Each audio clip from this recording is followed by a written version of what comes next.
with what Jim does in our community. Obviously, we just had our 6th anniversary today, June 11th, and we're a part of the peaceful protest down in Kent today. So coming straight from there to here to continue my job as a Black father. So, Mr. Jones, I'm sorry. We should probably connect a little bit more because I'm a district manager of investigations and of one of the retailers there in South Center. So we could probably definitely work together to kind of defer some of our youth that are making poor decisions that I run into. Absolutely. We definitely need to connect and do this work. For sure. Definitely. What about you, Mr. Blocker? Shall I say Deputy Mayor Blocker? Keith Blocker here. Father of two. Currently serve as the deputy mayor of the city of Tacoma. Been married for 6 years. Just celebrated our 6-year anniversary June 1st. Congratulations. Yeah. I mean, Definitely. Being a husband is my most important job. Being a good husband is my most important job, and I kind of live by the value of being a good husband makes me a good father. Doesn't necessarily work the other way around, but so I try to focus my attention on support my wife and her efforts, and just making sure that I'm handling those duties, and and being a good father for me falls in alignment with being a good husband.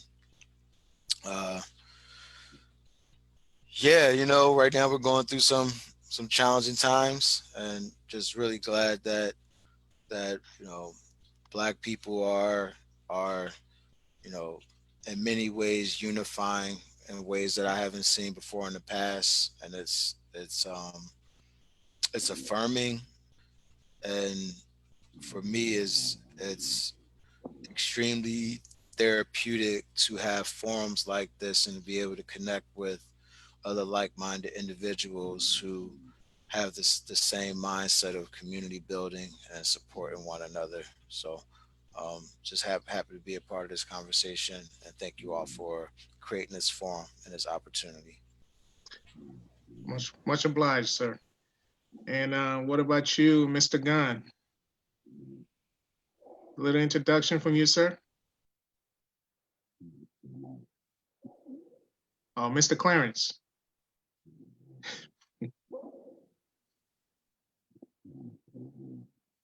Well, I guess I'm not sure if he's on the call. But since this topic is mainly about fathers, you gentlemen, we're just trying to at least give the level of comfortability, to kind of at least get away from some of the narratives that it seems that fathers, especially ones of colors, have kind of went through, or gone through even this particular times. So you guys have any stories that you want to share in particular that can kind of give a positive sense rather than the drive that's being pushed out there of any negative views about fathers, especially ones of color, within the lives of their children? Well, let me say real quick, introduce myself for the people that don't know Definitely. who I am. You know what I'm saying? Like, there's a couple people on the call that I don't personally know. But yeah, I'm a father of 4, and I'm not married, but I come from a standpoint of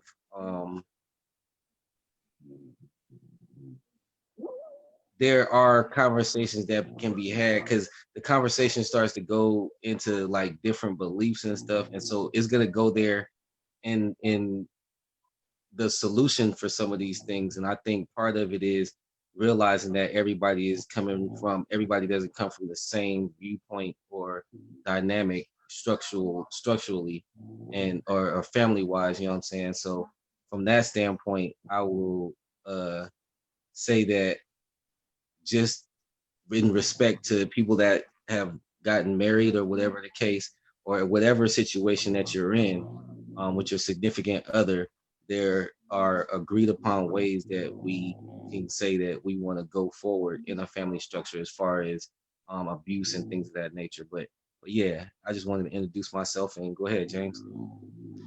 No, that's great. Appreciate it, because just in case some people were not aware of, Lamont Styles, for Barbershop Academy, putting it down, doing a lot of work for the community.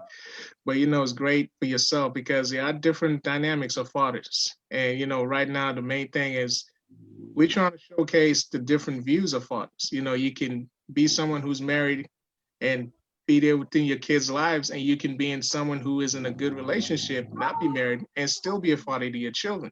And so having some of these stories shared is a great way for people to have a level of comfortability that they can still be somewhat in some capacity developing that family bond.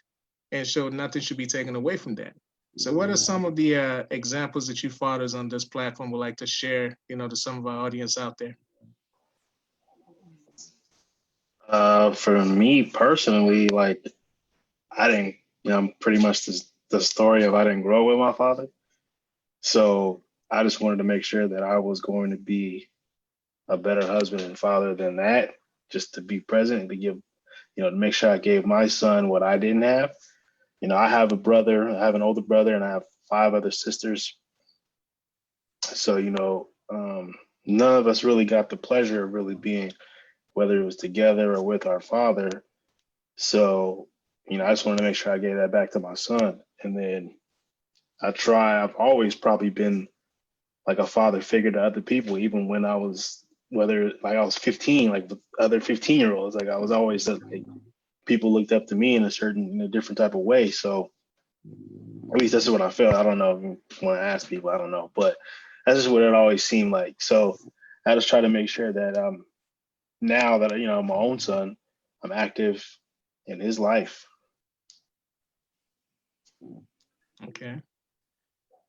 I think for me, I, especially in terms of breaking the stereotypes, I grew up with really multiple fathers, and that sounds weird, but my dad was always involved. My biological father was always involved. My parents were never married to each other, but both got married when I was young. So whether it was every other weekend at my biological father's or my stepfather being present, who was present from as long as I can remember, I've always had, a black father in my life. It didn't matter the day of the week.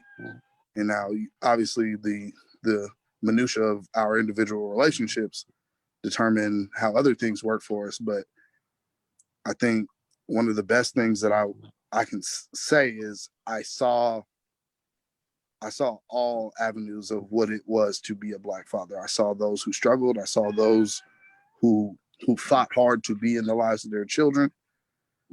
I saw those who were married. I saw those who weren't. I've seen them go through divorce. And so, I've been able to look up to those who were father figures in my life and really decide for myself from a multitude of counsel about the man I wish to be in the lives of my own children. Okay. Any thoughts from you, Mr. Deputy Mayor Blocker? Yeah, just want to make sure. Can you hear me? Sometimes I hit the mute and don't catch it. No, I think like there's definitely a myth, this narrative of black men not being good fathers, and there's all kinds of research that shows that black men are just involved in their children's lives, or not more involved than other communities and other cultures. So the idea that you have to be married to be a good father is absolutely a myth. um, and and there's research that shows that my dad wasn't ever married to my mom, and that was just a kind of a dynamic that I wanted to change. um, I have siblings, and none of us have the same mother or the same father. And I have one brother and 4 other sisters. So that was for me, that kind of helped me define, and we're all doing fine, but I just wanted to do it a different way and be intentional about when I had children, who I had children with, and and and try to have as much control over the environments that I create for my own children. But you know, I lived the blessed life. You know, my dad was always around. You know, he popped in, saw him every other weekend, or if not every weekend. He was always a phone call away. Um, you know, he played his part in the development of my life and the man that I've become. And there was always other men. You know, there was always um, other men in my life who played the father role, whether it was an uncle, whether it was the big homie from up the street, or you know, the guy that my mom was dating at the time, or whatever, or my sister's dads who played the role in my life. So the idea that black men are just absent is an absolute myth. You know, we deal with all kinds of issues around, you know, institutional and structural racism that you know, that separates black men from the home. But being in the home doesn't necessarily make you a good father. I mean, we know that, right? You could be a horrible father and be around all the time. So the idea that just being and living in a house makes you a good father is a myth in itself. That's very true. What? Yeah. Go ahead. My Go fault. ahead, Lamar. My son watching the movie, man. This little dude. Hey, but Uh, um, but nah, I just wanted to just add that the main thing, you know what I'm saying, is the fact that, and this is why the conversation is so important. And so the brothers touched on a lot of really solid points of what made them um um have the ideology that they have now in the support group and things of that nature. I go back to one of the things is it's a movie. It was Shaka Zulu, and one of the things in Shaka Zulu was they kicked his mom out because she had had him out of wedlock, right? And so like in cultures, um, like we kind of like alienate, like if you were to make what society says mistakes, but in reality they're not mistakes, they're life decisions, whether you decide to stay with your mate, whether you decide to get into a divorce, whatever the dynamic is. I think that having a platform to discuss and help us through these things, because coming from a barbershop standpoint, I remember the first time I saw and this was my own thought process, the time when a Caucasian couple came in, the dad came in with his girlfriend. The mom came in with her boyfriend, and she came in with the kids, and they wasn't arguing or nothing. They interacted, and so I was just, I feel like this is a very important um, um, conversation to have, to not normalize certain behaviors, but to just sometimes you might look over and be like, man, for real, that's what you went through. Oh man, or that's, and then we're learning from each other, you know what I'm saying? And so that's why I think it's so important. And then just at the end of the day, we're just all different people, but how as a community, can we come together? Because it was always the village. And so what these brothers have said is they've had villages around them despite, what I'm saying, the situations that they were in. And then when it was their time to do it, they chose to do it, whatever differently or whatever the case, right? And so I think the what's disappeared kind of is the village, right? You know what I'm saying? Like that village in that ideology of, I made a mistake, I did this, we're no longer together, or whatever the case. Now, how do we take care of these kids? Because Keith and a lot of the rest of the brothers that's on here can attest to, like, we all have been in situations where, oh, we need mentors, and then you have these guys out here that are trying to be mentors in their children's lives, and you have a systematic situation that says, oh, well, you should have stayed with her, or you shouldn't have had a kid with her, or whatever the case, and the kids end up suffering in the balance. And I feel like as a community, we can do better and not alienate whatever the situation is. Just try to figure out how we can uplift each other and get each other to a stable point. So again, I appreciate the brothers' insights, and definitely we need this outlet as men to say what's on our hearts. You know what I'm saying? Because we can find healing through this discussion. Definitely. Any thoughts on this, Mr. Clarence?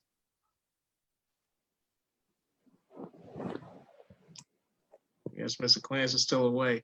But no, you touched on a few things too. I know going back to what Mr. Blocker mentioned about the system, kind of playing a huge part into this, kind of hurting and driving some of the community situations, making it very difficult for some fathers to be progressive in their children's lives.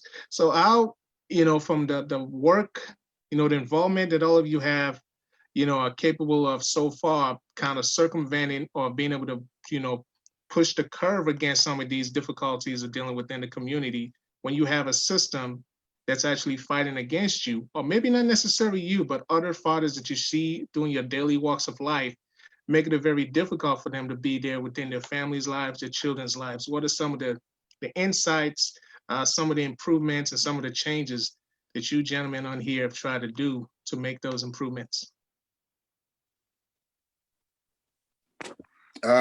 So working with Jim, working in a mentoring agency, I think one of our mentors, who's a good friend of mine, always says, it's our job to stand in the gap. So I think the first thing about understanding a village is they cover to make sure everybody has what they need. Like, that is the point of the village. It's like being in a commune, right? Where we're going to make sure everybody has so that everybody survives together.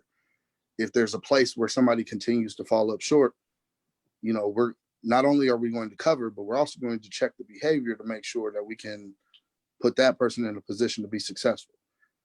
You can't, if you're going to keep making the same mistake, mentoring, there's not an age limit on it. Like, yeah, we mentor the youth, but I can have a mentor who's the same age as me if they've experienced things that I've never experienced. And I think it's important to understand you can learn from anybody at any time, especially the ones we don't want to hear from. Like that's when I have to remind myself to listen the most, is when I hear things from the person I don't want to hear it from. That's when I need to open my ears and really pay attention to what's going on.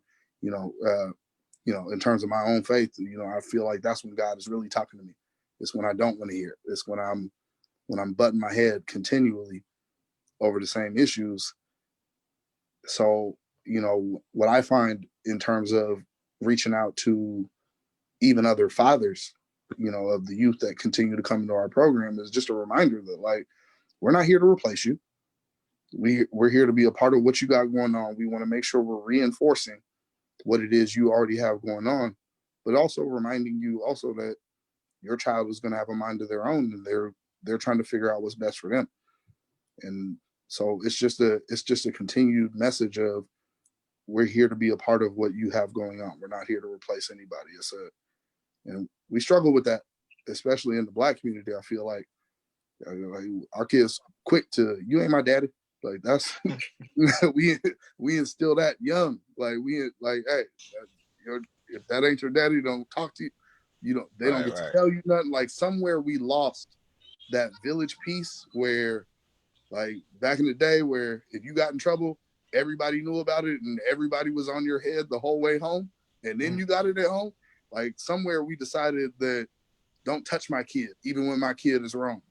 And I'm like, because there was a lot of abuses going on as well, you know what I'm saying? Right. So that was where, you know what I'm saying, like I talked to my African, I'm sorry to cut you off, brother. No, you good. My African brothers, when they were saying like in Kenya and stuff, like, you can leave your child and nobody's gonna mess with them because the village, like, we had pedophilia and a lot of other things that was going on that made that woman protect her child even that much more. Like, yo, you can't touch my child, because there was a lot of, so there's a lot of stuff that from a slavery standpoint that we were subjected to, that we still hold on to, that Dr. Joy Leary DeGroot points out, post-traumatic slavery syndrome. And there's a lot of stuff that we hold on to that we don't even realize that we're holding on to, and we don't know where it comes from. And that's where I think that this, for me, talking to you brothers, is a healing session, because, like, I like to hear what other fathers and other opinions, but where can you do this at? Me, myself, I'm just going to keep it real. I don't actively go to church. You see what I'm saying? Like, I'm not actively in a mosque. but I'm spiritual and I feel like I'm a good person. But Right.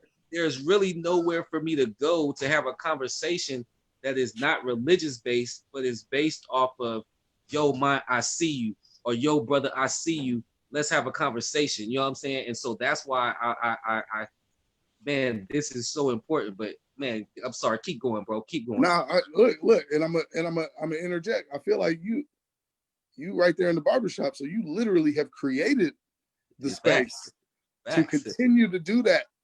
Yeah. In our community, that is that place. That is the come down and bear. Well, I don't know now with COVID-19 and everything. You know what I'm saying? So, you know, that's gonna look different now. You know what I'm saying? We have to do Zoom meetings in the barbershop. You know what I'm saying? Hey, but whatever we got to do. I mean, but that's got to be something. Like, we've always found a way as a people to get what we need. Like, I couldn't stand the term ghetto as a kid because to me it was just ingenious. I found a way to to get my needs met out of something that I didn't have. That's ingenious. That's me thinking outside the box because something wasn't provided to me, so I had to make it. That's in our DNA, right? That's in our DNA, right? Because from the beginning of time, when we got over to this country, they gave us the scraps and we made meals. Come on, man. And there's times where you grow beyond, and sometimes we've created idols out of what those things were, and when we could have let them go. But we have a lot of generational trauma, and it takes for us to remind ourselves, society doesn't have to give us a space. We can create our space. And that is something we lost. And I think as Black men, especially because we shoulder a lot, and we're constantly not trying to be a burden. We're constantly understanding that we have to be strong for our families. Suffer silently. Right. And we do that well. We are the suffering servant to the end. And then until it's too late a lot of the time. Yeah. And then we deal with mental health issues, and then we deal with lack of trust, and we become that we have that crab in a barrel mentality where we just become the greatest haters of those around us because we haven't dealt with our own issues and our own pains, and we haven't realized. I think some of the greatest advice I got recently from a mentor of mine right now who used to work with me at gym was, people cannot give you what they don't have. And I had to learn to stop expecting things from people because of the position they were in my life, and just realize I need to take it wherever I can get it. So if wisdom comes from the place I don't want to hear it, it's still wisdom and it's still useful. It may not have come from my father. It may not have come from my mother. The love that I needed or the affirmations that I needed may not have come from somebody I expected them to come from, but they came anyway. So I can't keep blocking them or ignoring them just because it's not from the place that I want it to come from. And it just makes life easier that way. What do you think, and I know, James, you run in the question situation, but what do you think, where do you think that comes from? Because like you said, we suffer silently, and then it's a situation where the pride comes in, and we don't want to seem weak and vulnerable, and it's just a lot of issues that we're dealing with as far as Black men, and not to, because then we don't want to, oh, you're playing the victim. Brothers don't want to be like, oh man, you soft, man. You know what I'm saying? And my thing is how is fighting for equal custody with my child soft? You know what I'm saying? Like, how is going through the court system because we can't get to an agreement soft? Like, if I think a lot of times we have to swallow our pride and do what's necessary. Like I had to have a European American look me in my face, and from me seeing my son every day to every 3 days a week to now every other week. You see what I'm saying? And then looking and have to eat that, have to take that. You know what I'm saying? And man, that hits your pride hard, man. And so I've seen a lot of people like, man, F it, it's not worth it. I'll see them when they get older. Just my thing was even with my kids, I was like, I always wanted them to know each other. I always wanted, no matter what the situation, I want to be truthful. You Yeah. see what I'm saying? Like I have friends that they just met their siblings when they was 18. And I was like, no matter what the situation, I don't want that to be me. But where do you Yeah. think? Where do you think, as far as men, with the pride and letting go and not worrying about how we're perceived, you know what I'm saying, and just doing what we need to do. If I could touch on that, so America in many ways has systematically stripped black men of their masculinity, right?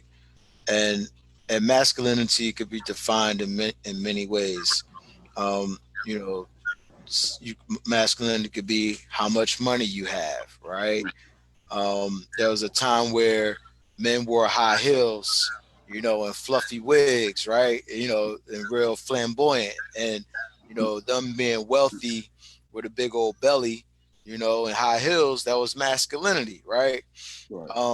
And then when you create these standards and these ideals, and then you put people in a position where they can't meet those standards, then you have to recreate what masculinity is. So if it's, big old chubby belly and high heels and fluffy corny wigs, then I need to make my masculinity, if I can't get the money and the wealth, then my masculinity got to be how tough I am, right? Or how many women I could sleep with, right? So black men have been put in a position, where they had to redefine what masculinity is, and then you get these situations where you get what we call hyper masculinity, Yeah. which is ultimately destructive, to ourselves and then the people that we are, that we surround ourselves with, which is our women, our children, our family. um, so I think we need to redefine what masculinity is. It doesn't necessarily have to be how much money you have or what kind of car you drive or how many women you could sleep with, right? And if we're trying to live up to those ideals that for whatever reason we can't reach, and we're using other people's ideals of what masculinity is, I mean, we're setting ourselves up for failure. Right. Masculinity could be, you staying home with the kids, especially if we live in a society that has in a lot of ways put men, and particularly black men, at a disadvantage where, the black woman is more than likely to be able to get an employment opportunity, or because you're a black man, they don't want you in this culture, you don't fit in that society, or you don't fit in that culture. Well, we don't have to beat our heads against the wall. Like, we could be fathers, we could be home. I change diapers. I give baths. I'm in the kitchen cooking. So like we use task. All of that, You bro. know, All of to that. We do define. everything. Right. We use tasks to define what masculinity is, and we create these dichotomies. Or you're not manly if you do these things.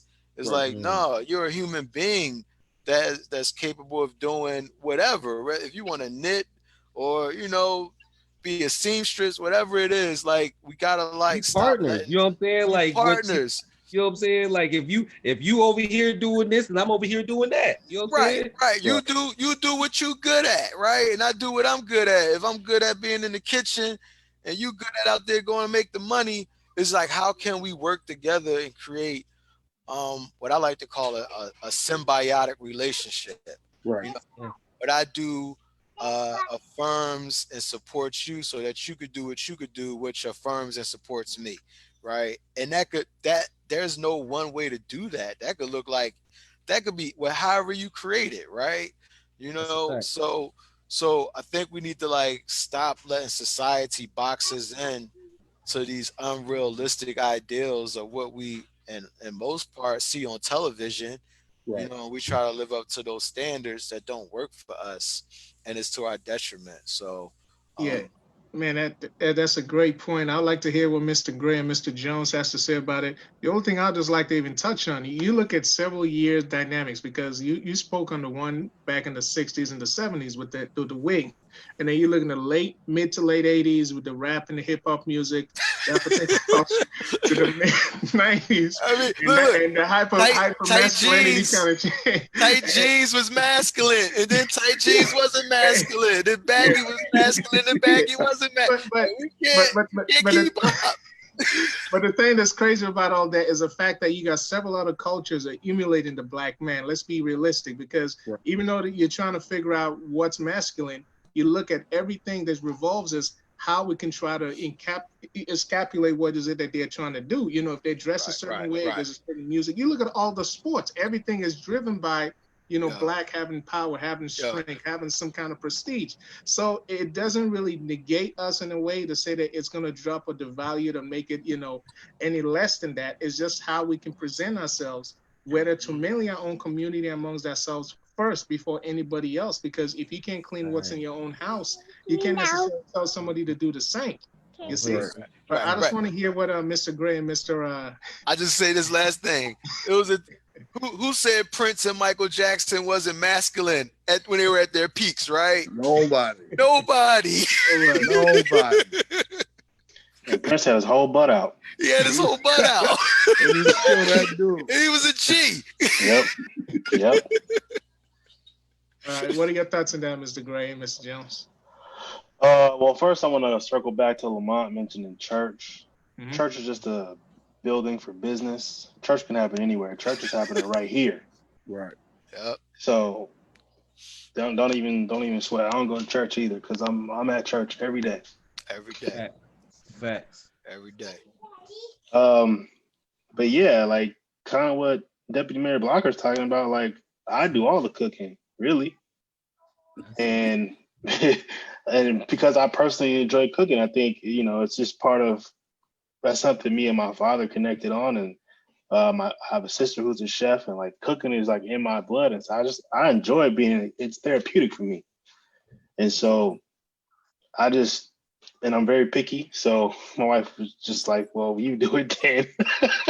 so I just pretty much take control of the kitchen. So I don't believe in none of the labels and stuff because it's all functioning and it all makes it work. So there's no roles. We're moving in as an amoeba per se, like a uniform amoeba. Just that's how we gotta work it. It's all growing into something bigger and better. Okay. And I think we've definitely captured the social aspect of this. I just want to tap in a little bit. I think religiously we are taught to suffer. And so well yeah. that is the idea that most people have of I don't know if we're ready to go down this road, Mr. Jones. we got to, man. I think we are literally predisposed to feeling like, all right, Jesus suffered. He suffered on the cross, so you can deal with some stuff. Like, and we're taught that, and that's Christianity as a whole. Like the whole mindset that you were the victim of this, and later on you will be the victor. Like you're gonna raise in these next 3 days, and I'm spiritual to the core. Like me and my wife for these last 6-7 years have been studying the Hebrew roots of the Christian faith. So I get where things have, getting back to the original and trying to understand that for itself, which is a different conversation for a different time. But this mindset that, literally led to that of the Roman Catholic Church of you need to suffer penance in order to be right in the eyes of God. And we as men have bared that for so long. I think you're so right, bro. And so again, like Cass said, when you say religion, everybody's stepping up. You know what I'm saying? Because we know how not even divisive it is. It's not even divisive. It's get down or lay down, like for real. But here's the thing. Who went to war over religion? Man, I mean, if you hear people, what's said, more people have been killed in the name of religion than anything else. And then a lot of our basis. So I'll go to like sociology, where my man D. Bryce at Highline was saying, like, as far as what religions we are, I don't want to get into it too much. You know what I'm saying? I just want to say that we should be able to have conversations outside of that, but within, if that makes any sense, right? Absolutely. Pastor Manaway in the barbershop, I digress. We're in the barbershop. We're talking about, life, whatever, whatever. The brother started cussing. And in the barbershop, in my barbershops, I never allowed cussing. So I said, no cussing in the barbershop. Pastor Manaway was like, well, don't not cuss because I'm here, because I'm cool. I don't have to cuss. You see what I'm saying? Like, I don't have to do what you're doing to communicate with you. You see what I'm saying? And so I think a lot of it gets lost in translation, because on the surface, we're saying that we don't agree with this, we don't agree with that. But at the end of the day, we all want to be good fathers. Muslims want to be good fathers. Atheists want to be good fathers. You see what I'm saying? So how come we can't have a conversation about good fathers? How come it has to go into that? And so we shouldn't be afraid to say, hey, I get my belief, or I get my strength from Jesus Christ, or I get my strength from Allah. That's cool. You know what I'm saying? I respect that. And as we all should, but that shouldn't control the conversation. You know what I'm Absolutely. saying? But go ahead. No, to me, I think that has always been something like, it's one of those, like you said, everybody kind of puckers up in that conversation.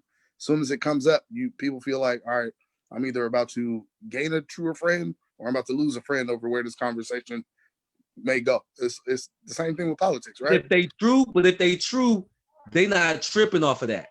Absolutely. We can disagree, you know what I'm saying? And we can say, yo, I disagree. Let's go over here, have a drink, have a Sprite or whatever it is, and we cool after that. You know what I'm saying? As brothers, we should be able to do that. And we need to get back to where we can. I think I've always loved to express differences. One, because I like to argue.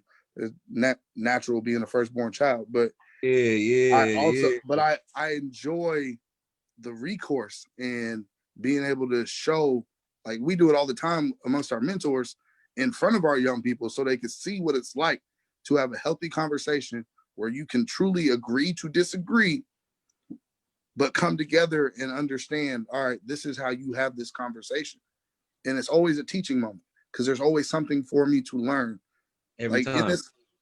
In this phone call, I'm going to learn from every time each one of you brothers speak, because you have a different experience from me. And as long as I'm open to it, anytime I go into a room, I need to not be the smartest person in the room. I need to know that there's different perspectives, because it makes me better as a father, as a husband, as a mentor, as an employee, as a supervisor, whatever it is I'm doing, I can get better at it simply by having exposure to different understandings.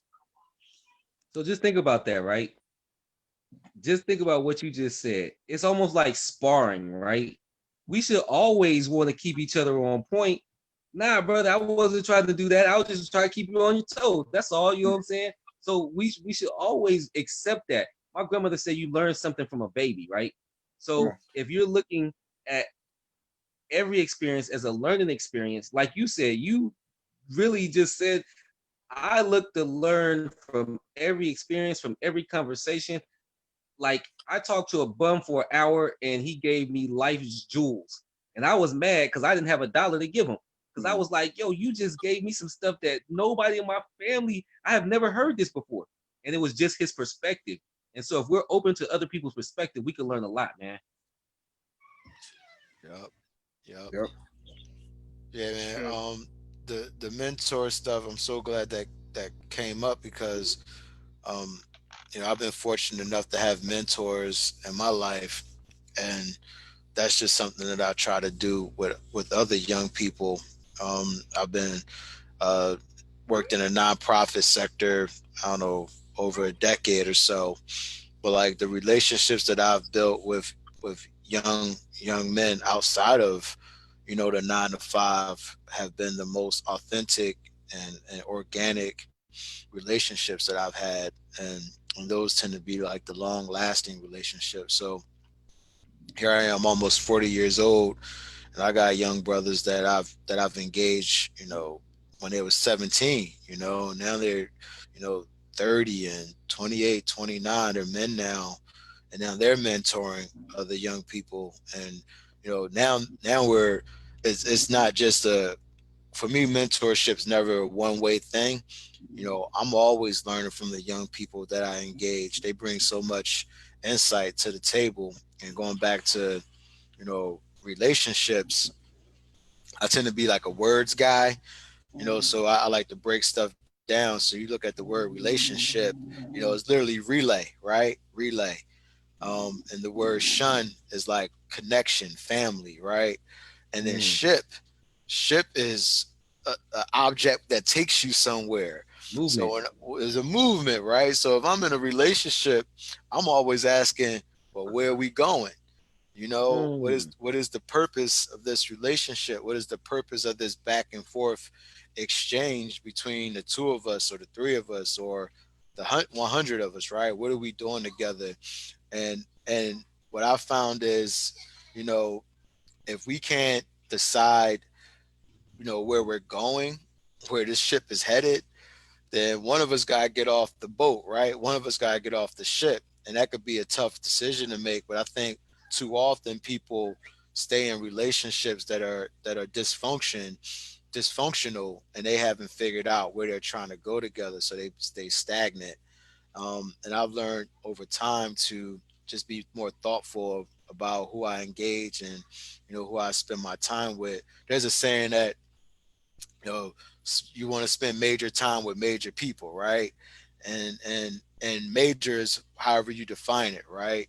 So too often we spend, major time with minor people. And when I say minor people, I'm talking about people that take from you, people that are not helping you move forward, people who are not adding to your life, right?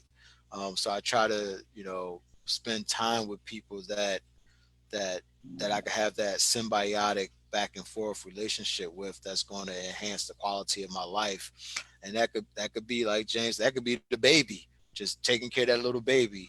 That could be a 12-year-old, and just getting insight. So, but like you said, it's about learning from that person that you're engaging, and building upon the lessons that you could learn from your relationships that ultimately take you in a different direction. Think about every relationship you have puts you on a different trajectory, right? No matter who it is, no matter what you're doing, you could go back and say, well, darn, if I wasn't messing with so and so, I would have never did such and such, right? That relationship literally puts you on a different path, right? And For better or for worse, though. for better or for worse, right?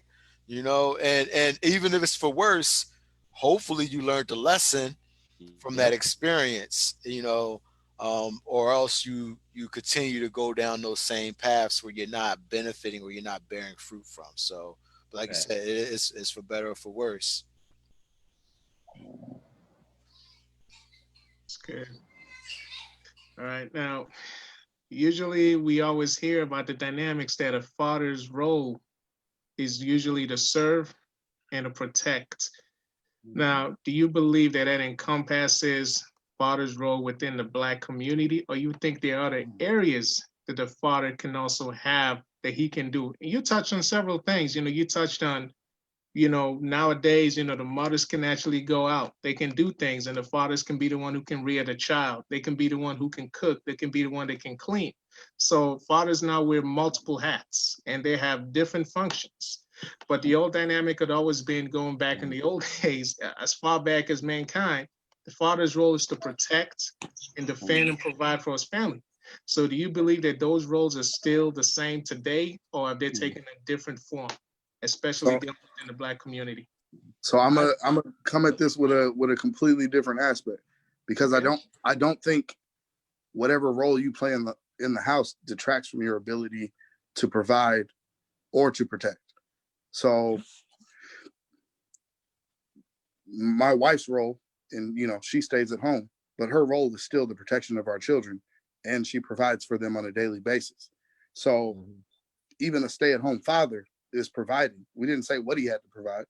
If he's providing emotional support, if he's providing attention that is necessary, if he's providing life lessons through whether it's scraping a knee and putting on a Band-Aid, or understanding how to wash your hands to not deal with COVID, like, there is a provision that is taking place. It is a necessary thing in that child's life. And they will remember, Daddy provided that for me. That my dad was there. I remember that more than most. And I think we have become stagnant in our understanding because we think if you're not providing money, like, as long as your child is not That's what the going state, with, that's what the system says though, right? Mm. That's what society says. And I think to James, to the question is, when we talk about roles, which we've been talking about previously, that was one of the things was the protection and then the financial part of it. You had the man usually would work and then the mom stays home and takes care of the family. And now fast forward to nowadays, you have situations where both parents work, and the children are being raised by schools and other television. yeah. And so the thing of it is, and this is what I wanted to bring up because you're absolutely right. Um, but I would like to say from a natural standpoint, right? So like from a natural standpoint, a man is more, I won't say physically necessarily, but just the physicalness of our nature and our presence. Right. We're natural protectors where mothers a lot of times are natural nurturers. And so not to say that there isn't a piece of each in both, you see what I'm saying? But Right. at the same time, I can't help but notice that society preys on the kids that don't have people that care about them. Mm. And I can't help but notice this is and I'm gonna speak frankly because I don't have any ill feelings towards any group, but I feel that especially like with the influx of homosexuality, you know what I'm Right. saying? Like I feel like fathers, because of this word toxic masculinity, like I feel a attack, you know what I'm saying, for me to say that, not saying that let's say my son can't portray certain tendencies, Right. but at the same time what I've noticed with myself growing up and with my sons, that like kids mimic who they're around, right? Right.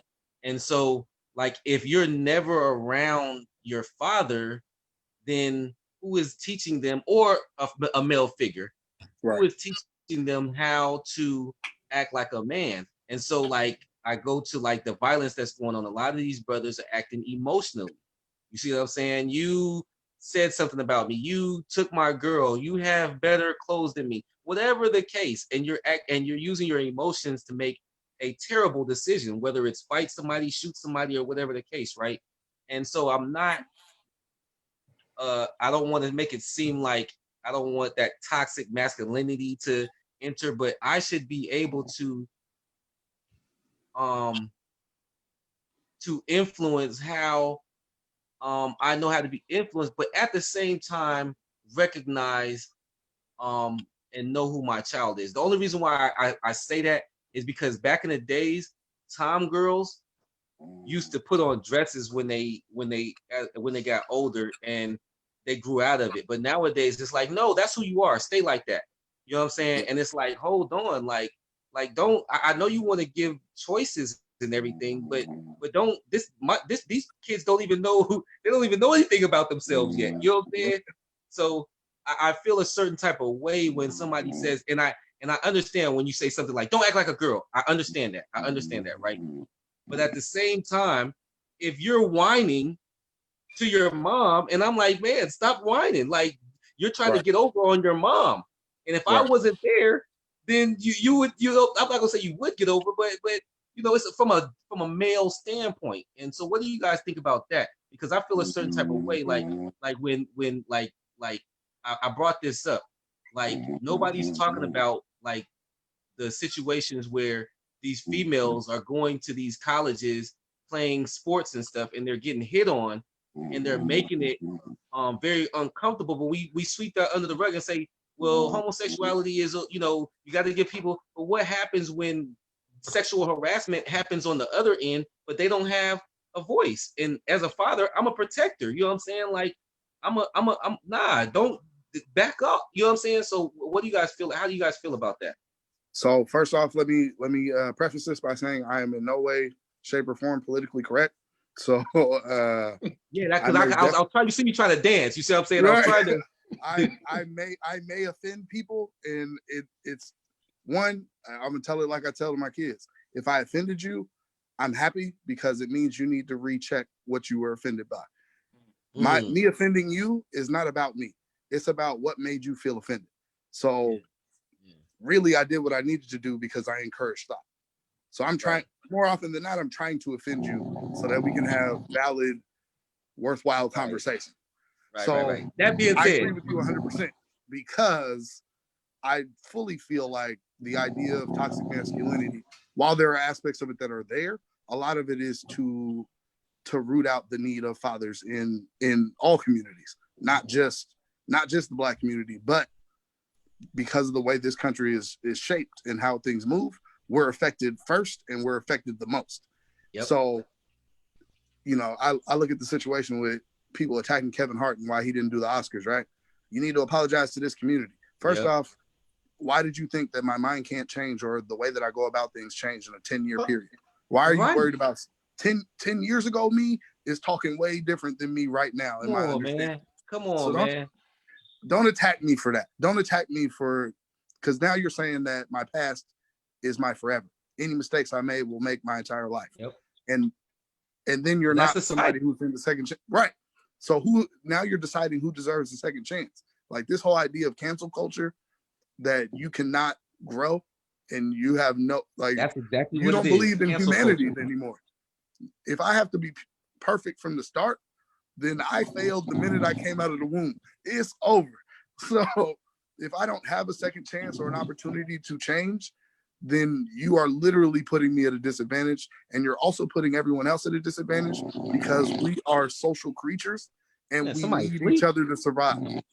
Yeah, can we mute Clarence? Does Lynn need to do it? My man, we got the CPAP. My man. Yeah, that's that CPAP machine. Hey, I thought it was me. I was like, damn. Is it me or somebody? Like, I didn't want to be offensive. I ain't, cats might be awake and still be snoring. You know what I'm saying? So I ain't want to, I ain't want to offend nobody. You know what I'm saying? Like that's just how I breathe, bro. Like my bad. I apologize. Well, I mean, then he'd have to see a physician. Oh man. Hey, my man got serious.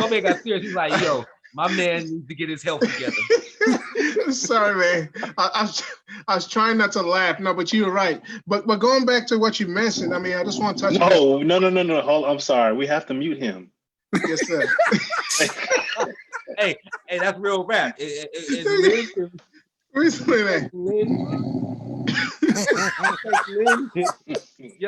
I tried to mute him, but I don't have administrative power. So Lynn has to do it. She's the host. Somebody text Lynn immediately. We're broadcasting across the entire world with Clarence snoring. That's a fact. We gotta fix that. Hey, my man tired. It's a tough day as a Black dad out here, man. That's true. It's real in the field. It's real in the field.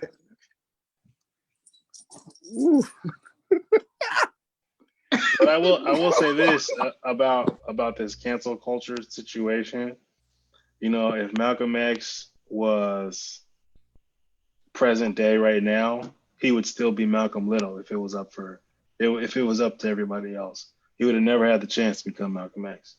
No, you're right. You're definitely right. Because I think the point I was trying to make is they don't give people the opportunity to grow because you learn from your mistakes. You know, we always hear the old saying that smart people learn from their mistakes and wise people kind of learn from the experience or other people's mistakes, because you see somebody else fall towards the same things that you did and you don't follow the same pathway. You said, I want to make sure my pathway is different. I want to go to a different route, a different street. But you're not putting everything that someone has done 20, 30 years ago, however long, back into the forefront. What do you obtain from that? I mean, if this person is trying to do something that could be for the greater good, for maybe their community or other people just like him, or even more, now they don't have that chance because you're putting that at a stop. You don't give them that chance to even grow or develop. So it makes it very difficult for that to kind of excel. So we need to kind of change those dynamic of saying that everybody has to have a certain standard, but who sets these standards? The individuals who have been putting these standards for everybody else, they don't even follow those standards. They're not even on the same level. So think about that. You saying someone has to be at this level, but you are below that level. So how Yeah. can you do that? I don't know. I mean, my only line is pedophilia. Like, I've never seen anybody get rehabilitated from being a pedophile. So, and if anybody has facts on that, name one. But I've never ran across all my years of studying criminology that those people are who they are. Yeah. I mean, I think we live in a society that has been built upon dehumanizing people for you know for race. We dehumanize women, for being women. People who live different lifestyles, who are part of the LGBTQ community, have been dehumanized. And my thing is, I don't. If you're a human being to me, and you're not trying to cause me any harm, um, however you live your life is however you live your life, and I, I'm not going to position myself as some kind of authority to judge anybody for their lifestyle, um, and and I just kind of operate like that. I don't know. I don't particularly see anybody's lifestyle as a threat to my lifestyle. Um, but I think there is to the brother's point about. I feel like black men are often put in a position where, because people may not understand our lifestyle or our culture or how we were brought up, it it kind of gets put in this box of hyper masculinity, um, which to me is extremely problematic, and it actually dehumanizes us Right. as human beings, as men, um, as people who grew up in a lot of times and unfortunately in dysfunctional communities where we had to like learn from our experiences, overcome our trauma, reevaluate the belief systems that were instilled in us. Everything from what it means to be a man, what it means to be a father, what does it mean to be a part of a community, or even the idea that, because of your sexual orientation makes you less of a man or less of a woman. Like these are things that we need to challenge, in ourselves. And I don't know, I don't think there's an influx of homosexuality. What I think is more people are feeling more comfortable with being who they actually are, and to some people that's threatening. Um, but at the same time, everybody is on their own continuum in terms of what they're comfortable with based off of their life experience. So, to the Kevin Hart point, he was judged based off of comments that he made, over a decade ago, and and you know, when people say they have grown and they've changed or they come to a new understanding, why not believe them, right? You Right. know, um, we tend to be forgiving when you know somebody makes a racist comment, right? And that was 10 years ago, and they learn from their ways, right? And you give them the benefit of the doubt, and time goes on, and all is well again, right? So I think I don't see, sometimes I don't feel like black men are granted that same benefit of the doubt or that same forgiveness, and that's the problem, right? So um, it's complicated. All these things are complicated when you start talking about people's identities and how they present themselves in the world. And like, just what I know for me is just being a black man. My presence, I'm 5'6", and my presence alone could be intimidating. When I walk into a room, and just my presence could be a threat, and and and someone might want to eliminate me as a threat, right? Right. Just for me just for me being present, you know, and that, and the anxiety that comes with that reality that many of us as Black men face, um, adds to, you know, the heart disease, adds to the stress levels that we face.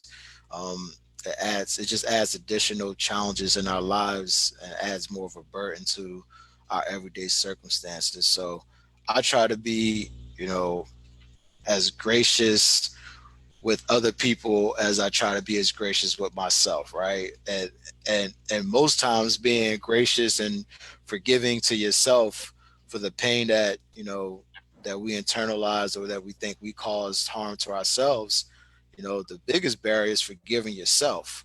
Right. You know, and and forgiveness is not just this, you know, okay, you did me wrong, everything's all well and good. Forgiveness is about recognizing that you did harm and then making the necessary changes to not do harm again. Right. You know, it's like I can't punch you in the face, say I'm sorry, and you're like, oh, it's all good, then I punch you in the face again. Like that's not like that's not accountability. That's not showing that, you know, you've learned from the harm that you caused somebody if you continue Right. to do the same harm over and over again. So I think just getting that understanding of how to forgive yourself, how to go through that process, uh, gives you the foundation to do that for others. You know, so I know I said a lot there, but you know, I Oh, think no, Nah, no, you All had a good good. point. I'm Go ahead, gonna sir. push back a Go little ahead. bit. I'm gonna push yeah, back a little bit, right? okay. And so, um, at what point do we start having these conversations, right? Because, like a grown person being who they are, that's one thing. But my child right. being who they are, like they're still figuring themselves out, right? And so that's where we're having these conversations. And I don't, like I said, this could be a bigger conversation, but this is a personal situation for me Hmm. because in certain situations where I felt like I was taken out of the picture and I pointed out certain things and they were ignored, and I just feel like things could have been avoided. But not only that, not even avoided, right? You know what I'm saying? Like, I'm just saying, like, the path that somebody goes down. And maybe, people say that, everything happens for a reason. Maybe it was meant for you to go down these paths. But our path, our children are going down these paths a lot more frequently. And Right. I can just go by what I see. I see, and this I worked in the mall, and I'll just give you an example, right? Because I don't want to, like, again, I don't want to step on anybody's toes. I don't want to say that people can't be who they want to be. I'm speaking to fathers not being around and our kids being preyed on. You know what I'm saying? And that could Right. be from any race or whatever the case. But I'll give you an example, right? There was a little girl that was coming in the mall, and she was, you could tell, just conversations, friend of a family or whatever the case. So the situation. And the little girl obviously like boys. You see what I'm saying? I'm not gonna sit here and act like, what I'm saying, like they're running around the mall, they're doing whatever they do. Like maybe a year or so later, the little girl comes in dressed like a guy. You know what I'm saying? And in my mind, what came to my mind? Diamond in players Right. club, Players Club. where Mm. she was like, I'm gonna take this. You see what I'm saying? Like I'm gonna make, and so nobody is even addressing it. And if I say something and I'm anti this or I'm anti that, and it's like, no, these are situations that are really happening. And if we can't discuss them, my question is, at what point do I tell? Like I talk to my sons, like I have little ones like now, and so I have older ones that before that I didn't even think to, like, we took baths together. You see what I'm saying? Like it was never like, oh, that, you know what I'm saying? Like it never crossed our mind. And now we're having situations where our kids are being exposed to sex at a very, very early age, Right. and they're confused. And then in that confusion, we say, okay, yeah, just experiment. And it's like, well, hold on. Like, where do we draw the line is my question. You know what I'm saying? There has to be a balance. You see what I'm saying? Just as well as somebody has the opportunity, and I'm all for that. Trust me. Like I had a guy that came in, one of my professors at Highline, he was homosexual. And when he came in, he gave a lecture about being a homosexual. And in that lecture, what I took out of it was I know that I'm not. You know what I'm saying? And I can't say what somebody else is. But when we're talking about rearing our children, Right. how do we balance that to where we say you can be who you want to be, but at the same time, do you really know? Did you get that from your friend? Did your friend, you know how you've been pressured into sex as men? When you lose your virginity? Oh man, I lost my virginity when I was 2. You know what I'm saying? It's a rite of passage, right? Right. But at the same time, these kids are being pressured from a lot of different angles. And I just want, as a man, to my brothers, when is a good time to have these conversations, and where is the balance? Where is it I'm overstepping my balance and saying you can't be this, or do you really know what this is? I think it's a point of education. And so I get exactly where you're coming from. Like there's a reason like my children will be homeschooled, because to me, the idea of introducing all different types of sexuality in kindergarten is ridiculous, because people do not understand the power of influence. So things that you may not have been exposed to now become things that are on your brain continually. And our brains are so powerful that literally we can create scenarios for ourselves and begin to live out and fulfill those things. So if the idea of being homosexual never came up, is that something that you truly feel like you were born as? Or how often do we watch, especially those of us with religious parents, how often do we watch them say, this is a sin, this is a sin, this is a sin, and then hate the idea of becoming intolerant like them and open ourselves to a new thing simply because we don't want to be seen as a bigot or intolerant or any of these other things. I think that goes a long way. And we were talking about, this question originally was around protection. To me, that is we have to protect the sight, the vision, the ears of our children. We have to protect their hearts too, around what they're being exposed to. And that I'm not, as we talked about sex in general, there's a point where it's much too young. And there needs to be conversations around understanding, but that also shouldn't be something where I'm not going to discuss it with my 5-year-old. I'm not, everybody is people right now. You need to learn who you are. You need to learn how to interact with your siblings. You need to learn how to interact with your friends. The last thing I also need to talk about is sexual interaction, which you shouldn't be worried about at that age, or who feels like they should be what, because you don't even know enough about who you are yet. You've not had enough lived experience to be talking about sexual attraction. Even if it's heterosexual or homosexual. Right. Boys and girls look the same until puberty hits. Like you can't tell the difference other than maybe how we dress them. And really, a lot of times you can't tell that at all now. There's so many unisex clothes that little boy look like little girl. Like they're all feeling Lil from the Rugrats to me. The only difference is the bow in the hair. Like they look the same.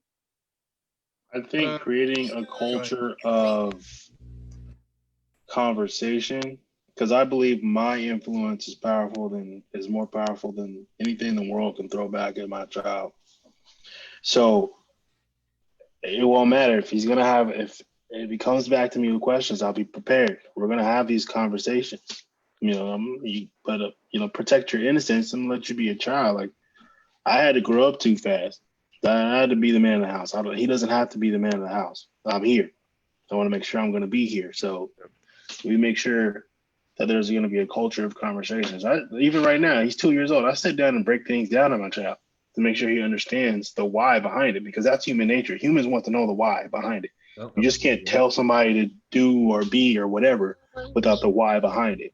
So I think my entire focus is creating a culture of open dialogue and conversation. Hey, Yeah. fellas, I'm sorry. I got two boys that they won't go to bed unless I put them in the bed. I see you, So, man. I see you. so I'm gonna have to jump off the call, man. But I appreciate the conversation, and I look Definitely, sir. forward to Absolutely. Definitely. Hey, Deputy Mayor, I'll be knocking at your door as soon as the world opens back up. yeah. James has my contact, so James, I hit feel you free up to. on I Uh, hit you up on LinkedIn already. Yep. Okay. wait a minute. Hey, Deputy Blocker. I Yes, don't sir. think. Well. I'll shoot you an email a little bit later Shoot tomorrow. me You an have a great email. night, sir. Yep. Peace Hey, and you You brothers blessings, your have a brother. father good Peace and revealed night. himself. blessings, man. Peace Hey, and Yes, sir. blessings. peace and blessings. All right. No, you can Yeah. continue the conversation, Mr. Gray. Yeah, absolutely. Oh, I mean, that's pretty much where I was gonna leave it. No. Yeah, So I think what you were saying was very right. Was spot on. We should be our children's number one influences, and so um again, man, like I just the culture, man. I'm looking for a culture shift. Like I literally, um, the brother said that he was talking about homeschooling and stuff. Like we're on that same wave. Um, just we wanna be more of an influence in our children's lives, and they're and just to clarify, because again, I know this is like with Keith. You know what I'm saying? Like from a political standpoint, um I do understand, like, especially with the sex ed bill. You know what I'm saying? Because when Claire came on, she actually came on to the Black Collective and explained it, and it wasn't what I thought it was. You know what I'm saying? But again, that was the clarity, because I'm gonna be honest with you, the propaganda. And so just having these conversations, because I got what she was talking about when kids felt like a certain way. Like I go back to my college professor that said that he was homosexual. Like he gave a lecture in front of the class, and he was like a mentor to me. And when he did it, he was like, "Yeah, and I know Lamont is gonna feel a certain type of way because he." And I'm looking like, "Bro, you dirty dog! Why would you say that in front of everybody? Like, make it seem like I'm, you know what I'm saying? Like I'm condoning." But what it was I had some things that I was dealing with that I needed to address. And one of the things that was addressed was the fact that a lot of people that are against um, homosexuality in particular, a lot of it stems from religion, right? Hmm. And so, like, it was he went back to the Sodom and Gomorrah passage, and he was like, "But did you know that God destroyed Sodom and Gomorrah not just because of homosexuality, but a lot of other stuff that they were doing." You see what I'm Right. saying? And so, we use certain things to villainize certain groups of people, right? But my point is just like the situation with Kevin Hart, where you can't say nothing. I just got into it with somebody about unions, and I'm like, yo, like, don't try to act like everything is right about unions. There are some things about unions that are there's corruption, and there's other, so I can say we can criticize and we can critique it without dismantling and just tearing everything down. You see what I'm saying? We can say, hey, that's not right there. Like there, let's fix that part. You know Right. what I'm saying? So again, I don't like, this is a real situation, because these kids, like, take for instance, because of social media, Man Crush Mondays. I'll never forget when my daughter and my son, they were talking about Man Crush Sunday. Now my daughter's 21, my son's about to be 20 this year. This was like, they were like 15 and 14 or something like that. And they said Man Crush Monday and Women Crush Wednesday. And I took it as a homosexual. I was like, hey, what are you guys talking about? Ain't no man crush Monday. Men don't have crush on other men. You know what I'm saying? Like, nah, don't play like Yep. that. Because my thing is if you're really like that, then let that be that situation. Because like that, the professor, he was like, I never was attracted to a woman. You see what I'm saying? I was my whole entire life. So I was like, you know what? I'm not gonna tell you what you went through in your life. I'm Right. just gonna say I can't relate to it. So I'm gonna let you tell your story, and I'm gonna tell my story. So I leave it there. But at the same time, we were talking about protection, right? And Right. protection, this is one of the things I never forget. My son, man, I don't want to. This is some personal stuff. but some personal stuff happened. The neighbor touched somebody close, and or didn't touch him, but tried to. And these are two little boys. They were like 4 years old at the same time. And he comes over crying, and he says he tried to do this to me. And so we're trying to have these conversations early. You see what I'm saying? To where, you know, and we're not trying to guide the situation to say these people are wrong or these. All we're trying to say is, and this is what I was telling my kids, Man Crush Monday, or if you are homosexual, we don't play like that. If you are, I'm gonna be honest with you. I support you, and but one thing that we haven't talked about is the fact that a lot of our boys have been touched on and have been affected in this way. We don't talk about the molestation part of it, the abuse part of it. You see what I'm saying? And we just ignore it and just let it go rampant, because if you say something, then you're going to be attacked. And I just refuse to be quiet about it. I'm like, yo, can I say something about me protecting my child's mind, but around me protecting my child's innocence? Can I say something about that? Well, no, not can I. I am going to say something about it. You see what I'm saying? And we're going to have this conversation. So that's why I just wanted to get you, brother, viewpoints on it, because I'm like, am I crazy? Because I want to protect my child's innocence, and whether it's homosexuality or heterosexuality, give yourself time to develop. You know what I'm saying? Like, you don't even know life yet. Give yourself time to develop. I'm in love. I love this girl. Are you? You're gonna ruin your whole young life over a situation that you have the rest of your life to look forward to. You see what I'm saying? And so I just want to have the conversation. We don't have to dwell on this. We can move on to another subject or whatever. But we were talking about protection, and there's to segment into something else. What about the gangs? You know what I'm saying? Our kids getting sucked up into the streets. You know what I'm saying? It doesn't have to be necessarily focus on that. It could be, you know, talking about the streets that suck our kids in as well. There's a very predatory nature. Like, and I always point this out because I feel like when we feel like we're on the good side of things, we always want to deal with adults and their understanding. But when I go back to every type of situation, people use biblical principle in how they go about, you know, enacting whatever it is they need. Like, if I go back to Hitler, right? The whole idea of Hitler's youth, the whole idea of training up a child in the way they should go so they'll never depart from it. There's a reason the Nazis were so steadfast, because they have been trained in understanding this point of view and this mindset. And then they came up, and that was a predatory measure. We see it, a lot of our brothers was talking about Africa before and what they show us in the propagandas. But when we look at the idea of the child rebel soldiers and things like that, there's a reason they treat the children the way they do, you know, forcing the child to kill his parents and then giving them a soccer ball at the end. So that shame keeps you tied to that person, because I don't know how anybody could love me for committing this act, but this person loved me enough to give me this toy. And now I got to do whatever I can do, and I'm stuck to this person. I'm tied to this person emotionally forever.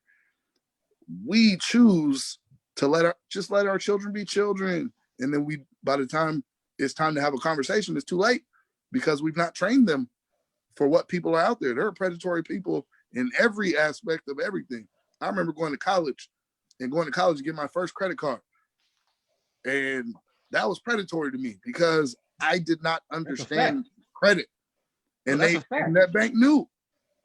Hey, Pete, what about the athletes? They do the athletes the same way. Come on. Same exact way.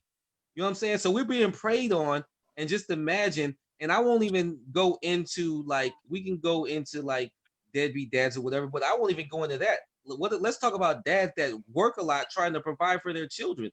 Let's talk about dads that have been caught up in the criminal justice system, going back from back then when they didn't have jobs, and the influx of drugs and things of this nature that took the father out of the home, which started the destruction of the Black family structure.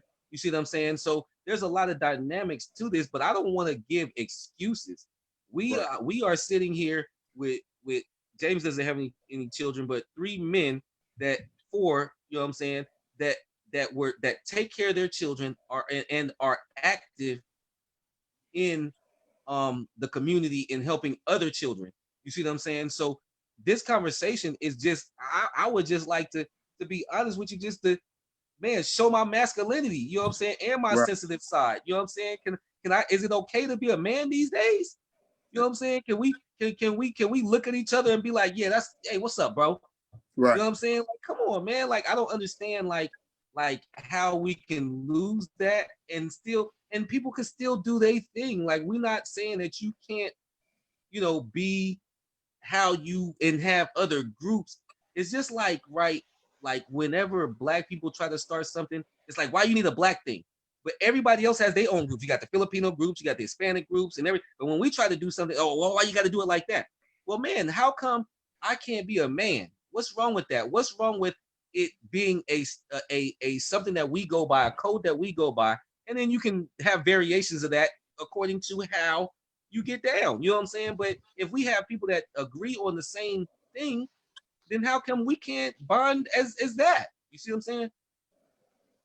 No, you're absolutely right. I think one of the biggest fears we have is the minute we do it, white people are going to do it against us. Like, if I'm honest, because that becomes the first thing. Because every time what if I said white lives matter? Like, what if you did? You do it all the time. It's called America. Like, what are you talking about?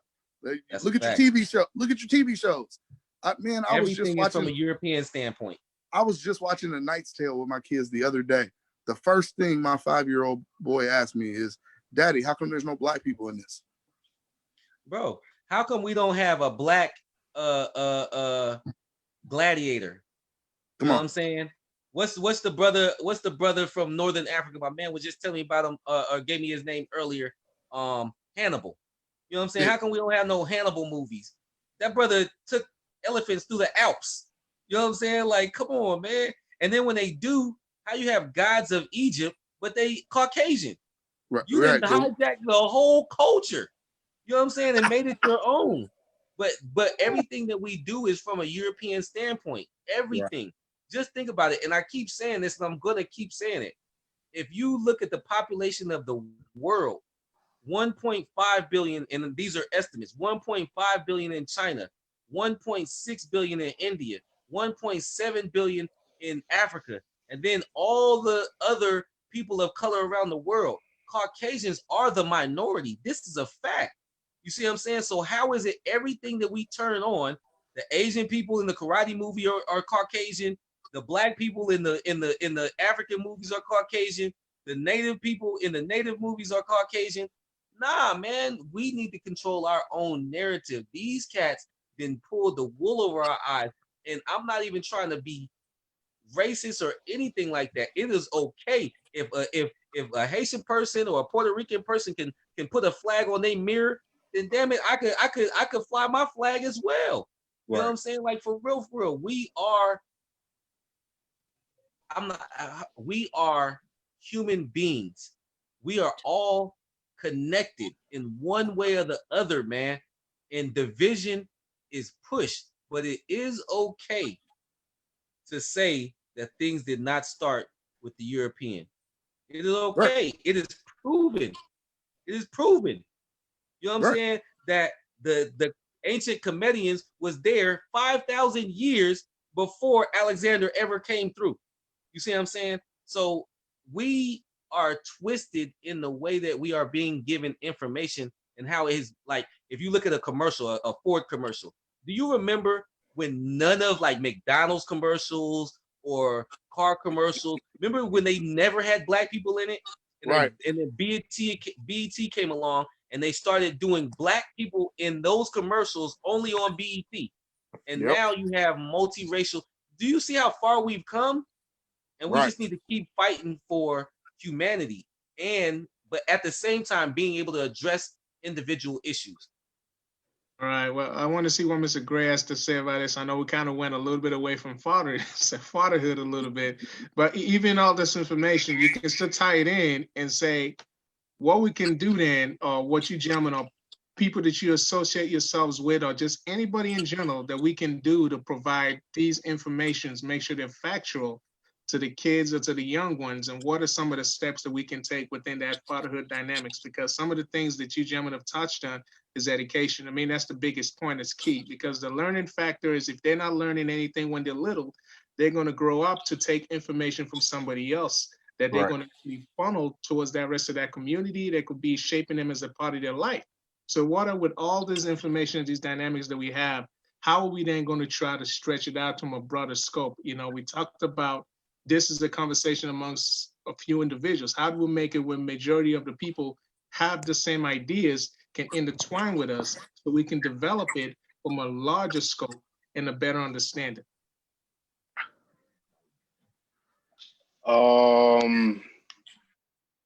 It's really down to education. Like if we could come together as a group, create a curriculum of African American history and global history, and actually spread the truth of what has been happening for centuries, so people can know who was really first to what, who invented what, who did what, how did we get this, how did we get the traffic light, how did we get all these different type of inventions that Black people have been a part of that are still in today's modern world. If people can understand and learn their history, because we're completely, essentially wiped out of the American education system. So it's really up to us within our own households, and then kind of spreading out throughout the rest of the youth so they can kind of understand who they are. And I'm not even gonna just leave it at the youth. There's adults that don't understand who Come on. they are. That's a I mean, there's a lot of adults out there that are just now catching up to a lot of the history that we've been a part of. Like a lot of people are just now realizing Juneteenth. A lot of people are just now being awoken to the Tulsa massacre, which it's good that all these things are coming to light. It's better late than never. But we just gotta have a better effort and not hold our stories in. And kind of to the fact of representation in the film industry and all that stuff that Lamont was referring to. That all leads back to a system where money and power was obtained through bloodshed and violence. So, I mean, when it comes to how did they do that? How did they do this? Well, the English went in and kind of owned India for a minute. The British took care of business, obviously, and over here and establishing themselves in America. It's just many, many centuries of doing what they need to do to kind of conquer the world and kind of set themselves up to where we are now. So, I mean, we're just kind of fighting our way through that and kind of making sure that we understand that representation matters, and everybody else needs to understand that representation matters. It's not because, we want to, get rid of white people. There's a lot of great, white actors. I like, like, it's okay. I have Caucasian friends. It's okay. Like, shoot. But, we do need more of our own representation. And so does everybody else. It's like Lamont was talking about.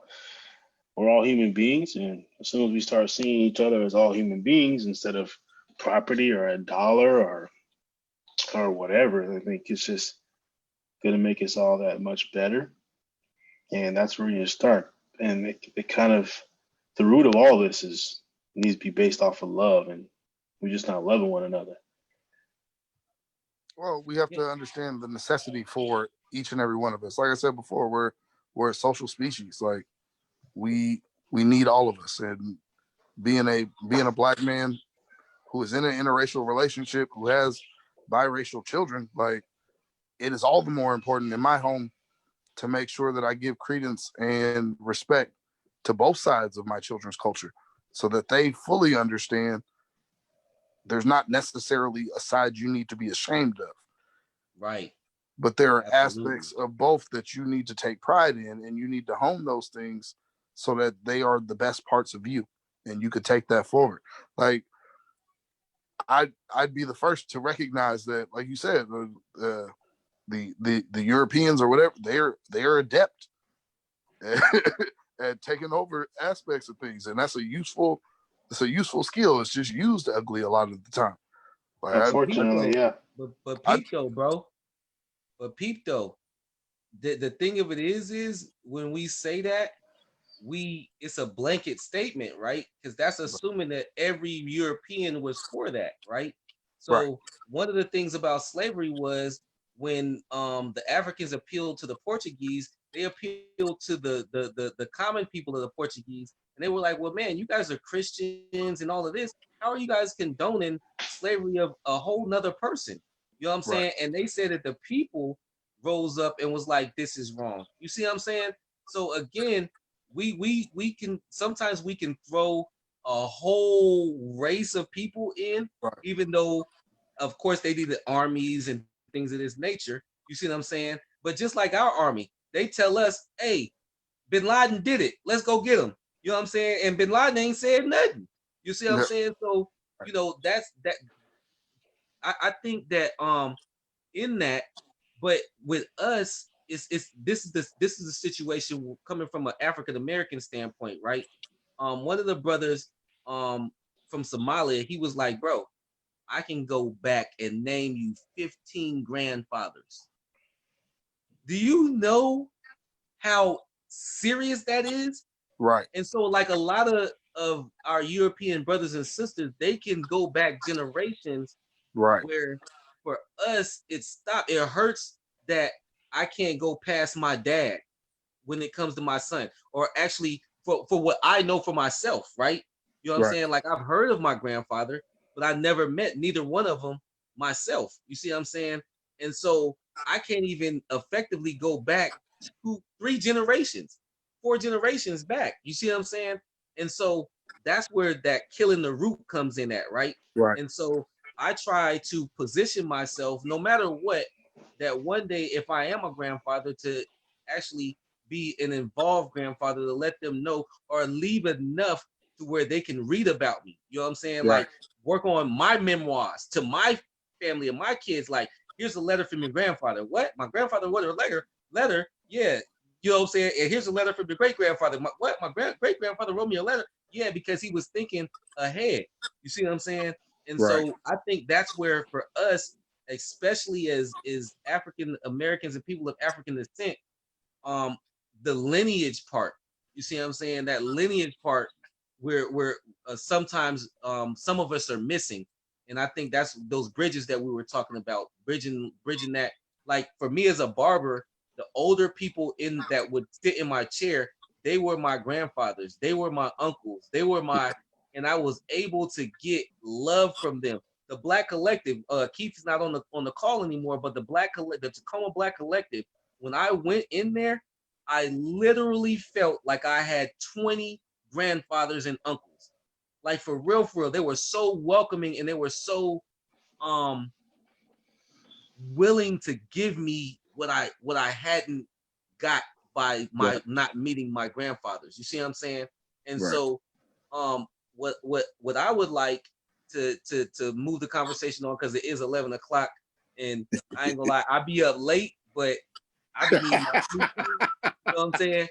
But the conversation, because I would like to talk to brothers, I would like to have continuous conversations about rearing kids, you know, what fathers go through that have teenagers, what fathers go through that have male children, female children, how to deal with certain things, because what you said, Mike, you know what I'm saying, we learn, like I'm learning from you brothers, you know what I'm saying? I'm a sponge, like I'm talking a lot now, but when I don't talk, I'm listening for real. Right.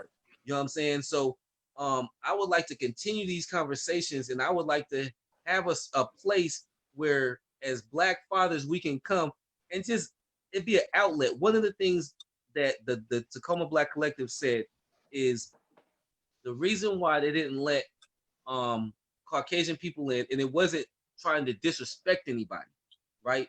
It was just that, and a lot of them had Caucasian wives, but they was like, and a lot of like in professional, in they would joke even at home. I can't even go home and get away from white people. You know what I'm saying? Like I need a space where I can say, damn it, these white people, you know what I'm saying, and not Right. be misconstrued as me. I'm venting. You see what I'm saying? Like I'm not trying to, and we need these spaces for ourselves, man. So I would like to keep the conversation going. And Brother James, we had some difficulty. But we're gonna get these things right. We're gonna fix this, and hopefully we can have agendas of what we're gonna talk about. Like instead of like it being so all over, we talked about a lot of different things. Maybe going forward, we can have more targeted conversations on certain things, like whether it's security protection, whatever we decide. You know what I'm saying, going forward.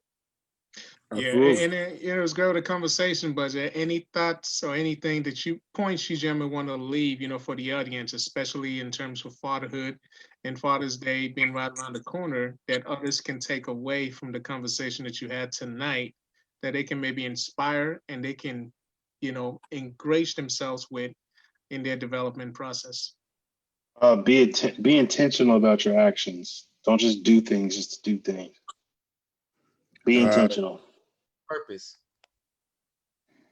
And be willing to learn and open to it at any given opportunity. Always make sure that there's something you could take from your situation. Don't let anything be a waste. I like to add, moving forward, to my brothers, we ain't always gonna agree. No. But let us, in the words of somebody that said, other cultures will disagree on 20 things and agree on one thing and rally around that one thing. And we'll agree on 20 things and disagree on one thing and let that one thing divide us. Let us be able to have a respectful and meaningful dialogue going forward. And like these brothers said, let's be intentional and have perfect purpose in how we move. And that being said, I love you, brothers. And I have to say, real quick, the census. If you haven't filled out your census, Yes. This is one way that we can get resources to our community through being counted. There are pros and cons, but in my opinion, number one, they're gonna do what they're gonna do anyway. But the other part of that is we need to just make sure that we do our part, so they can't say, well, you guys didn't show up. You know what I'm saying? Right. And so if you haven't filled out your census, please fill it out. If you need some help, if you have any questions or anything like that, contact the FW Black Collective on Facebook, and we can help you out with that. But that being said, peace and blessings and love to all my brothers and sisters out there. You know what I'm saying? Let's unite and let's uplift ourselves. Well, I'm not like a Baptist preacher. He kept saying one more thing, one more thing. Let the congregation go, brother. Let us go. I'm gonna let y'all go in this next one. Hold on. Yo, wow. Oh, man. Appreciate my wife though mentioning the census though. She filled it out because I was being stubborn, but then she educated me, and now I'll never go without. Well, I'm about to be an enumerator, so if they don't fill it out, I might show up at your door. And I'm native, so just to let y'all know, I'm native. So I don't know if that's gonna mess anything up, but I'm just saying, man, I'm declaring a different nationality. You know what I'm saying? Like, wow, get him out of there, man. He's talking about the Black Collective. This guy, he already disowned us. Yo. It's native now. Yeah, I'm cool. Man. But nah, you want to close this out, James? You got anything? Nah, I mean, everything that you gentlemen said is definitely grateful. It's a pleasure having all of you here, including Deputy Mayor Blocker. you know, because these are the conversations that we need to have. I know Don't I had a forget lot my of man Clarence, because we in his dreams, man. He's dreaming about us right now. Don't forget Sorry. Clarence, man. No, go We gonna wake up and know everything we was talking about.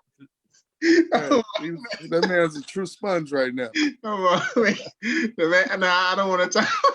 The man was here, the man was gone, man. I mean, I asked questions a few times, he wasn't there. But to be honest, it was a good time though. Oh, we got to bring Lynn back. Information, Yeah, she just said appreciate the information, the details, and everything that was brought forth.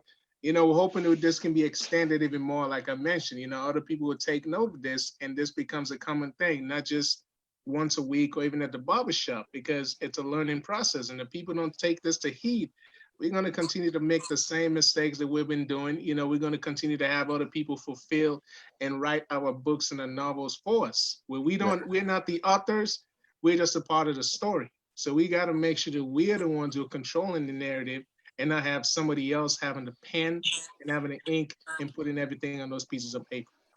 So outside of that, I wish you gentlemen all a great night, great evening. And Also, Lynn wanted me to mention the men's group. We have a Federal Black Collective men's group. Forgive me, because I don't know how to pronounce it, but look it up. I James, do you know how to pronounce it? I'm not aware of the name of that group, but I apologize for that. That particular group. What was the name that you had? So it's let me look it up. It's the Federal Way Black Collective men's group. It's an African name. Let me see. Oh, you talking about the one we're in? Oh man, I gotta think for a minute. Hold on, man. You go to. Where's Evan at when you need him? Cook. Where's Cook at? Right, but I'm gonna need you to pronounce this for me, young brother. Yeah. You know, it's funny. I think I was You one do of go. Is that how you say it? How you say that again? Yeah, that's how you say it in Swahili. Yeah. You do go. Ndugu. You do go. We are gonna butcher this name tonight, man. You see, I'm not gonna. There's no phonetic. Okay, my language was stripped away from me centuries ago. All right. Hey, yo, I didn't want to mess it up. Like I knew what the name was of it was, but I know it means brotherhood. That's what I know. Yeah, that's what it means in Swahili. But it's funny because I was in Swahili. I was the one who helped him with that name like months ago, and I was like, man, I gotta remember. And why do you say it? Right. I don't remember the name. He just liked that it meant brotherhood. That's all. Right. Like the Chinese tattoo that you got on you, but you don't know what it really means. Oh man, I got one more message for you, gentlemen. Lynn just mentioned that, you know, hopefully for the next shows we're gonna have, because we're gonna have several events, just to get in touch with Evan so that he can also provide you. Okay, I might as well come on and do my own dirty work. So thank you guys so much for tuning in to the Better Way Black Collective live stream show, Thursday Thoughts. Please make sure to tune in next week for Juneteenth. We have partnered with the Urban League for an entire week of content starting on Monday. We will be having our movie night. There is yoga. There is a live DJ. Go ahead and check that out. As far as the group, message Evan Cook and he will invite you. It is a secret group so that you guys can freely communicate without any fear of your conversations being shared elsewhere. Also, there's the Federal Black Collective Mommies. And thank you guys so much. Thanks for chaperoning us, Lynn. Appreciate it. Thanks for chaperoning us. Thanks for not falling asleep on us. No, I mean, I've been working. Oh yeah, and expect the press release in the morning. I'm almost done, so I wasn't even off. Have a good night, guys. Most deaf.